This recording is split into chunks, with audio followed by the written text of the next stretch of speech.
Македонските безбедносни сили од утрово повторно испровоцирани по неуспешниот обид на економските мигранти да ја соборат жичената ограда пред каменот 59.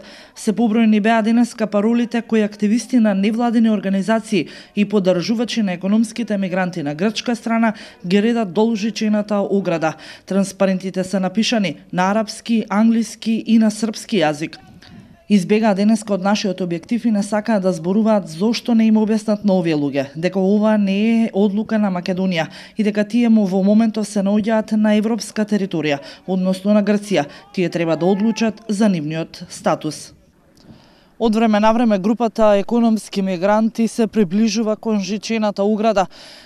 Се обидуваат на секој можен начин да го привлечат вниманието како на безбедносните сили, така и на сите медиумски куќи кои се овдека, да привлечат внимание извикувајќи дека тие не се терористи и дека единствената цел им е влезот кон Европската Унија.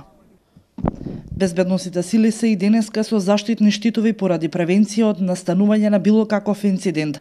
Бројот на економските мигранти кои во моментов се на грчка територија изнесува околу 500.